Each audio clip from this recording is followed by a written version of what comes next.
My name is John Knight. I'm actually in the insurance business. So we offer annuities, life insurance is one of our main focus. Our company is called Family First Life. I'm actually a vice president there. But I also have added something else to my business. But I've actually added solar with a company called New Sun. So it's kind of neat the way that kind of worked out.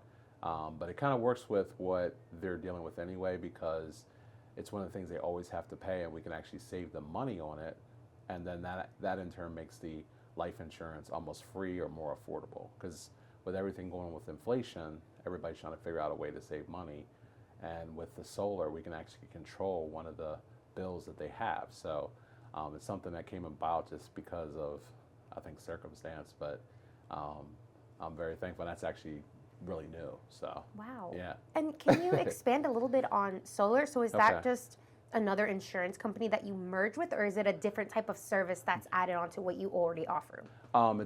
It's a different type of service that is added on. Basically, you've probably seen solar panels on someone's house Ah. or a solar equipment on the ground. So what it basically does is it can actually eliminate their bill, depending on where they live. It can almost eliminate their bill or eliminate it in some cases. And what happens is all the sun that they're gathering when sun's out, like during the wintertime, the summertime, it actually spreads out through the whole year. So the only thing they're actually usually we can save them probably between 30 and 50% off their current bill. Oh, wow. Yeah, I know it's That's great. yeah. And then there's all these tax incentives that I never knew about. So in some states they have cash back. I mean, it's just in terms of the customer, this helps them so much. Like we understand that life insurance is so important that everybody needs to have it, but when you talk about somebody can actually feel it on their bottom line, when you look at that, it's just like I definitely want the life insurance because I need it anyway, and then I can increase the value of my house. I can get some incentives back, and I can even roll credit card debt in with the solar loan without having to do a second mortgage.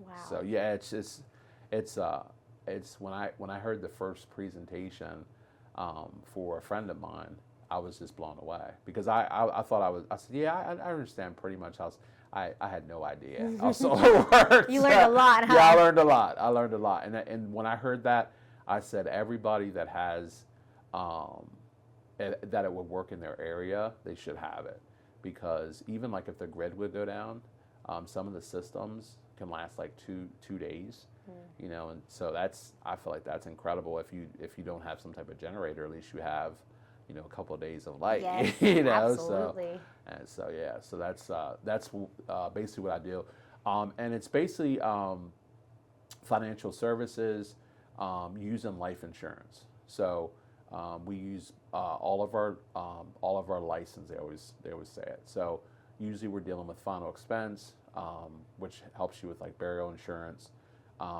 life insurance for kids up to adults, and then we have things like infinite banking, like be your own bank, which is like a lot of wealthy people do, or like the Rockefellers did. So they actually opened my mind up to that, and then annuities because with the 401k, with the stock market being so volatile sometimes, you're guaranteed your money instead of putting it in and not knowing what's going to happen. And then we have things like um, index universal life, which takes a lot of benefits of the stock market, but also takes the benefits of life insurance with the safety, and still gives you a chance to grow a retirement. So those are the options that we offer to be able to protect families. Okay, that is Yeah. awesome. I love Yeah. the range of services that Yeah, you have it's- for clients. yes, That's yes. amazing. Yes. And now tell me, how did you get into this industry? Were you always like, I'm going to be an insurance agency, I'm going to offer services to help people, or how did you get that start? So I always wanted to be in business. I always wanted to help people. My dad was a administrator at a school. Okay, so I always wore a suit. I always wanted to wear a suit once my dad did, and he actually he actually way back he tried to get insurance with A.L. Williams, which is now Prime America. So he never got his license, but it actually inspired us because he tried to do Amway, he tried to do vacuum cleaners, he tried all this stuff. He was always trying to be an entrepreneur. Aw. So that put that seed in me because we knew like there was always that opportunity. Now his never panned out because a lot of times he couldn't put the time in because he had that full-time job and he couldn't afford to like almost take the time off to like kind of actually take that leap of faith. Yes. So, but he was a great decision maker, and what he was doing, because he worked in human services with kids at a school, was where he was supposed to be. But he instilled that entrepreneurship. So now we actually have an agency named after him. And so wow, awesome. and that's actually one of the inspired. He's the one that actually inspired my book. My book is called Please Quit. Please so Quit. Yeah. So the whole premise of Please Quit is everybody's gonna tell you to quit. Okay. So what mine's saying is, please quit listening to everybody. Please quit listening to what everybody else says. Please quit quitting on your dreams, because most people, they always say the richest place in a graveyard. You know, Why do you say because that?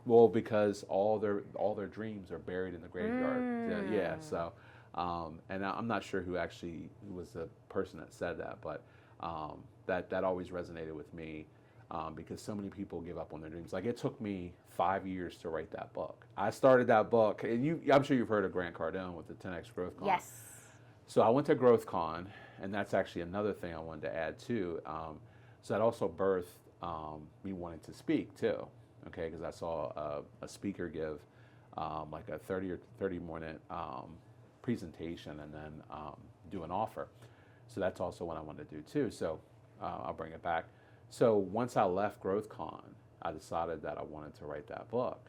So I actually met a publisher right before I left. Okay, right when I was actually about to get in my lift, I met a publisher. Perfect. It was a chance. Divine timing. It is. I'm telling you, it was divine timing. So I start writing this thing in the airport, and I was pretty much in the position to do it. Like, I had the financial and everything to do it. So I didn't do it.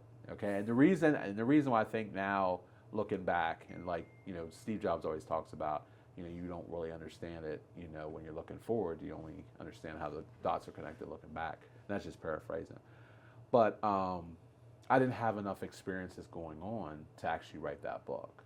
You know, I had maybe up to, like, I'd say chapter 5 or 6, maybe halfway. But I needed the experience that just happened in the last 2 years to be able to finish it. Yeah. So I went on a 21-day fast, only water. Oh, Some man. of that you're like, oh yeah. That's intense. Incredible, but you will not believe the amount of focus that you will get because there's no distractions. Because you would think that, like, when you say 21-day fast, all you think about is being hungry the whole time. Yeah. Yeah, but what happens is like probably the first 3 days is what the hardest part is. But as you lean on the Lord, and you just become numb. So you just decide. It's almost like they always talk about, like, we can make changes based on decisions. And once you make a decision that you're not going to eat, you just become numb to it. And as you drink and fast and pray, every day is just like you're the same, you know. But the insights that you get. So then I started writing the book because I heard this from Dr. Miles Monroe. If you fast, it will give you the focus that you need because there's no distraction. You know, we're so distracted when we eat. And don't you know, I made a pact with my niece, Patricia, and she's like, Uncle John, we can't stay here on the 15th, which is my birthday, March 15th, and be in the same position. I said, I know. So I was doing a fast at that point. But then we made that deadline, and I think I finished it by the 17th, which was like 22 or 23 days with that fast. Wow. So yeah, and I was completely done. I couldn't believe it. It took me 5 years, but I completely finished the book. So now it's in production. Congratulations. We just approved, so that this was the proof that we approved in the back cover. So, thank you. It was, but just an incredible. I still can't believe that. No, that's something to done. be totally Yeah. proud of. Yeah. And Go ahead. for your book, when do you plan on it to be like? Do you have a set date once? I don't have everything- I don't have a set date. They said 30 to 45 days. So if we're thinking 30 days from now, we're looking at maybe let's see, we're almost in June, so probably July, August, and I can like relay that back to you. But I still can't believe it because I remember I was talking to the consultant and just going through that whole thing and go from that to like actually seeing the cover. Yeah.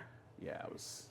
It's like surreal. Like, this is my book. Yeah, it's like, coming this is my to book. life. Yeah. When you have the, because they did the like they did the edit, and then I was reading through it, and I was like, man, that's okay, you know. So Yeah. yep. So And now I know okay, you mentioned a little bit about faith. Tell me okay. how important that is to you and It's why. oh, it's everything to me. So when this last year, or I'll say this last 3 years, from beginning of 22 up until now, I went through I've been through the valley. You know what I'm saying? That's one thing I talk about in the book is um, going through the valley and how that actually helps you become who you are. You know, most people hate it because, you know, you do so much introspection with yourself, looking at all the mistakes you made, looking at your life, um, and finally like look and say, hey, I need to make these changes. And then sometimes what happens is everything that you've done that you didn't do compounds, and that's usually what puts you in the valley. So um, I actually started doing a walk every morning, and I pray for people over the phone, right? I'm just a general prayer after I would list a Facebook, and then prayer and fasting. So, and during this process, we were behind on our rent by it was like 10,000. It was like $8,000. Okay. So every day I'm seeking God. I'm trying to figure out how I can, you know, make this happen.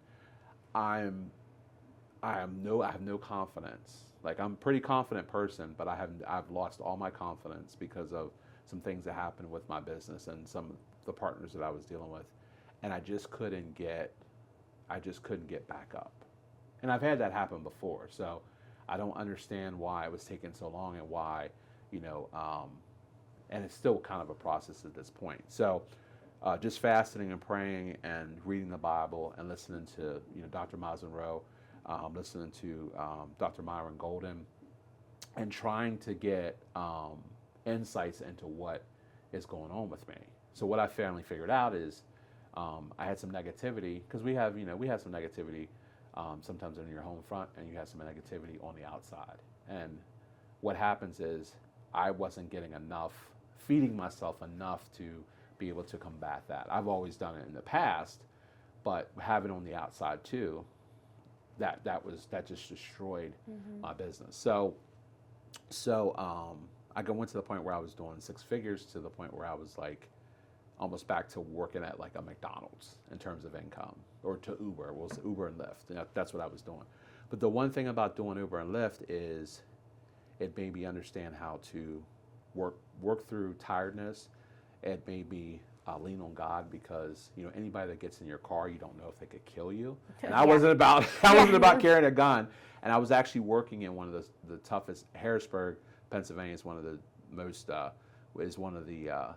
crime-filled cities, in the U.S. per capita for violent crime. So I'm driving from usually 10 at night till 6 in the morning. Oh, So man. So anything that I have maybe in terms of fear is probably going to leave, because you're going to see that every night. And I did. You know, there was nights where you saw, like, you might have a shooting. I mean, pretty much those cops didn't care about anything you were doing, if you're doing something right, because they were running to a killing or anything. And pretty much every day they were talking about somebody getting killed on the news. Oh, man. Okay.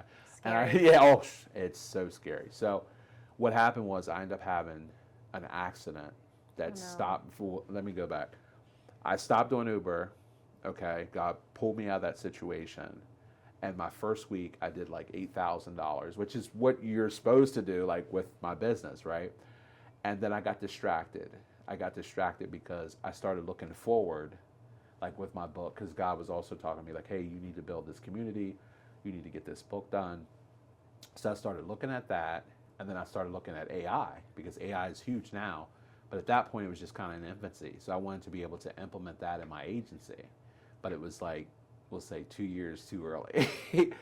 but during that time, it put me back in the car, because what happened was I focused so much on production. I did 4,000 next week, and I think I might have done 2, and then I was back in the car. So now I'm fighting that battle again, you know, to get back out, and then my confidence is even going lower. You know what I'm saying? So now I've gotten to the point, based on the fasting, the praying, cold showers. Wow. Yeah. I've been doing cold showers for probably the last 3 months, and that actually helped with like my psyche, like almost shocking me to say, like, you're ready to go every morning because I'm sure you're ready to go. I'm ready to turn the hot water on. Yeah, because that's what I tell us. I said, if you want to get out of like a depression or like a state, I mean, cold showers is good because every morning it shocks you and it's so good for you. Like doing a lot of walking with DoorDash and all this other stuff. So like my body would feel terrible. But since I lost weight and I do the cold showers and then stretching, like it's just completely changed everything. Wow. So now I've gotten in better shape, getting better psyche, and it all to God. I mean, every morning prayer, fasting. I'm also a minister at a church. Okay. So I started speaking that way. You know, that happened in the Nice. last 2 years, and so that increased my faith. Through all this has increased my faith because, like, when they said, "Hey, you guys have to be out by a certain date," I didn't even pack, and it actually came to the day. And they actually came in and changed the locks. That's how, that's man. okay. So they come and change the locks that day. I get on Facebook. I humble myself and I say, I don't know who can help, but we need help. I will pay you back at some point. And I just left it at that. 2 hours later, a good friend of mine actually came through, and it was just incredible. And I'm forever humbled. You know what I'm saying? Because I know they do well, but when you have a friend like that, everybody's probably asking them for thing. And I never ask specifically for anybody because no matter what financial situation you're in, if it's a certain time, you cannot have it even if you have a lot. You know what I'm saying? Like if you're tied up in projects, but it just came in a certain way that was so sweet and so humble, and I'm still blown away to this day. And my niece actually saw the whole thing happen because she thought we lived there for a little bit. Yeah. So we go to her house. We're there for 24 hours. It's probably one of the most fun we ever had. She had a television that was sitting back, that wasn't even put up because she's a single mom, and a lot of times she doesn't get all those projects done because she has so much on her plate. Yeah. So I'm looking at this TV and I was like, he said. I just asked about it. He said, well, come to find out that the TV wasn't working that well. So during this time, I actually rolled my car. I rolled my car going back. Man. 2 days before we were supposed to be put out, right? My son's in the car. He's special needs, okay, autistic. I roll the car. I look down for a second, miss this truck, and total my car. And this is on a Friday night on 81. Okay, so it's like you guys, in Leesburg traffic on Saturday night. Yeah. So I roll the car. The car is actually sitting on its side, and it's on my son's side, right? My son didn't have his seatbelt on, and he had the window open, so he could actually went out the window. But he's a big boy. I couldn't get him out. My shoulders are completely dead. I can't get him out. This lady comes up with a News Story shirt on, which is a school that we almost had him go to. So she's able to talk to him why we're trying to get him out, right? And there's people actually holding up the car. There's angels actually holding up the car. My God. I was like blown away. That is crazy. Yeah, this is wild. So they're holding up the car. They finally get him out, and they take us not to Chambersburg, but Holy Spirit Hospital. Okay. Yeah. So we go to Holy Spirit Hospital. Everybody is great. I'm thinking it's going to be a nightmare sometimes because there's always one or two every time we take him there because he has special needs. Everybody down to the freaking security guards that were helping him like stay calm was so sweet. And then I forgot his diaper bag. Right, he wears pull-ups. Yeah, so I forgot his diaper bag. He held his pee up until we gave a urinal. And it was he was amazing. He was amazing. And God was just all in that, from the angels holding up the car to there was this young African-American guy that was trying to rip the door open. Yeah. And the ambulance drivers, the firefighters, the cop that waited to take my report, just everybody. And then we totaled the car. So we had actually given somebody a car back in 2012. Yeah. She actually had gotten a new car and gave us back her car plus $1,000. Oh Her friend, yeah. So what's so crazy is We get the car, we're driving it. I'm thinking it's okay. It breaks down. Of course. Yeah, it breaks down. What else? Yeah, what else? What else, God? What else can you do? Okay, so it breaks down. I'm doing DoorDash, trying to make money. It breaks down right at Texas Roadhouse, which is close to my house. I go into Texas Roadhouse. The wrecker never comes. Okay, the wrecker never comes because it's sub cut rate insurance. Yeah. So the wrecker never comes. So I end up walking from that place to my house, which is probably 5 miles, right? And it's cold. It's still wintertime, so it's pretty cold, right? But I'm so glad I was walking, because if I wasn't walking, I wouldn't be able to walk that far. And every time I'm thinking, this should never happen again. This should never, because through my whole life, I always had like AAA and the good insurance and all this stuff. But then I'm like in the position where a lot of people are. At least I know insurance. At least I have talents that I know of. So it's only temporary for me. That's somebody else's life all the time. So I'm so thankful in that process. So we get up the money. I have a good friend that fixes the car. When I'm taking the car to his house, it starts acting up. No. Yes. After I just put $500 that we didn't have. Man. Okay. And so I was like, okay. I was like, this car has to go, because I don't know why I know how to not cars, but I just know, like, I don't know how I do, but I just know cars. I'm not a mechanic, but I just know cars. So it's just, I don't know. God just gave me that. So drive back to the house and said, you know what? Forget it. I'm going to take it to the junkyard. Okay. Because this is where it needs to go. So I had a buddy that when he saw my accident, he's like, you should come and get a car. So that week before, like when that first happened, we tried to go get a car. They said we need a certain down payment, but then it changed. Okay. And so I'm like, forget that. And we tried to go to our church, but they didn't have that much money. And they wanted this whole rundown of my budget. And I was like, if you look at my budget or how we get by, you're not gonna give me $5. Because a lot of it's by faith. And even though I know they're people of faith, some people don't really push their faith to that point. You know what I'm saying? And it's hard even when you do. So they're like, well, we got to have a meeting about this, John, because I get it. So I was like, okay, no big deal. So then we go to this dealership. I'm about to walk out the door because they can't help me. And I was like, well, listen, I got an approval through this one company, right, that we had paid off a car. And he said, we do that company too. I was like, okay, so let's do it. So then we got that company. They gave us a car. The car was better than the car we had before. AC, great condition, an older person had it. So all we needed to do was bring the down payment, right? So down payment was I think it was like $1,900. No, $1,500, I'm sorry. But we wanted to make sure we paid our rent because we had just gotten out of that situation, right? And so I'm like, well, God, I got to have a car to be able to go to work, to take my son to school, because it's the only one we have at this point. And so we pay it, and then we don't pay the rent, okay? So in the process of me sitting at that dealership, I ended up winning a 70-inch TV. What? Okay, yeah.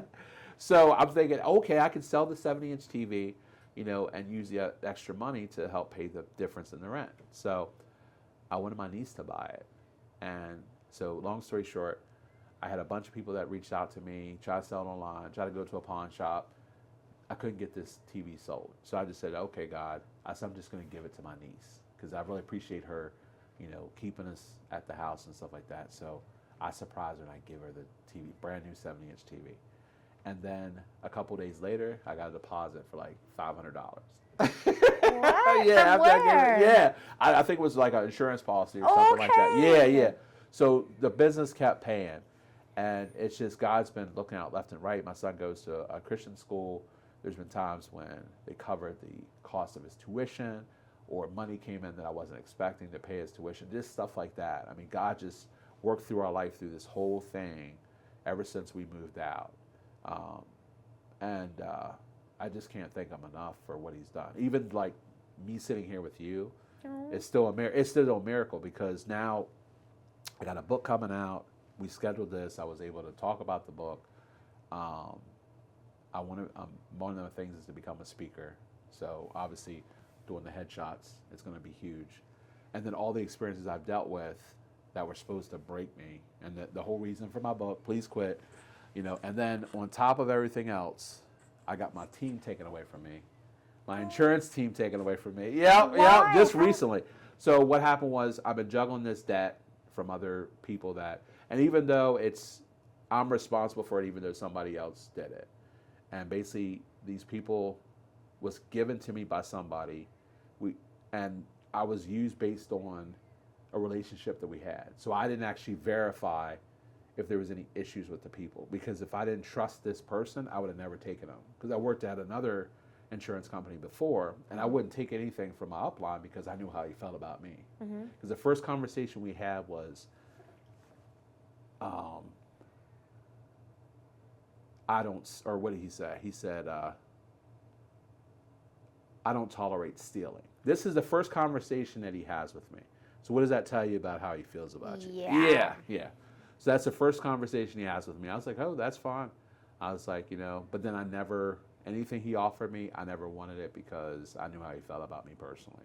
So, which was fine because it made me be able to work in an environment where somebody doesn't like you, but you can still thrive in that environment. Yeah. So I still got, 4 FAMES, which is Founders Award for Management Excellence, actually 5 FAMES. I still was a great agent, had a lot of success. But then when I ended up going to this other company, I switched to this other guy's team. When I had a chance to become a VP, he said, hey, I have this team, you can work with them. I was like, okay, no big deal, because I know him. He's from home. And so I get on this team, and they don't want to turn in they don't want to let me know what their people did for the week. I'm always pulling stuff from them. All I need to do is so I can report it for them. And I think it was like one of those things where it's like, it's competition, but you're not in competition with them, because how our company works. Yeah, thank you. How our company works is you can actually leapfrog over the person that you're working with. So you won't stay down if you're a hard worker. So actually, he probably should have passed me because of how many people he had. Okay. So basically, he doesn't want to increase their comp, even though we talk about it and all this stuff. So we fight, and every time I feel like getting rid of him, the person I work with, I wouldn't do that. And so I'm like, all right, you pretty much led me okay most of the way. So then it gets to that point where they start having issues, okay? And then chargebacks and stuff like that. So then what happens is all that debt starts rolling up to me. So then I have to let them go. So I was like, I can't work with you anymore, which should have been a year past. But by then, I'm getting tacked on my license.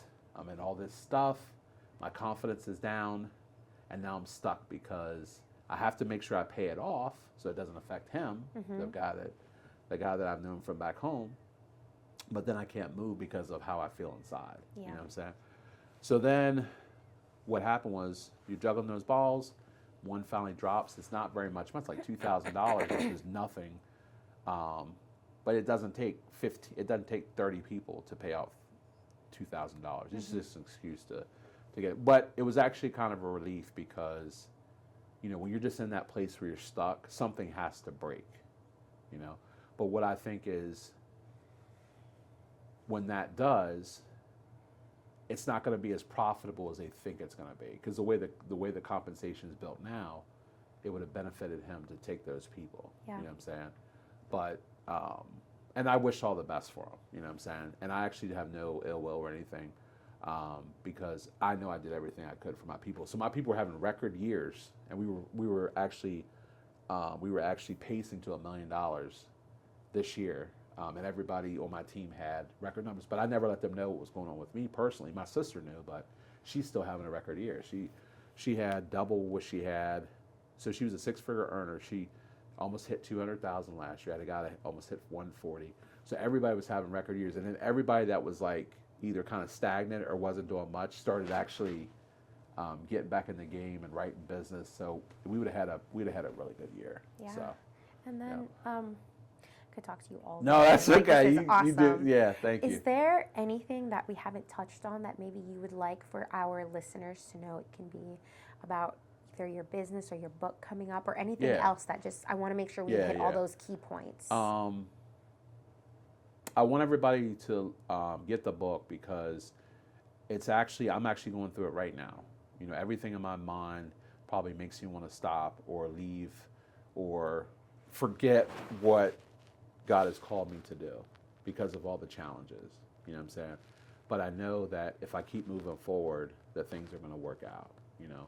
So that's why it's so important for people to check out the book, because I feel like I wrote it based on the Holy Spirit because I was fasting the whole time. So I was leaning on Him to be able to bring the words out. And when I went back and read it, I was like, I can't believe I actually wrote that. You know, so I know the Lord wrote it because I'm not the English major. Through you. Yeah, exactly, through me. That had to been it. So, want to be a speaker.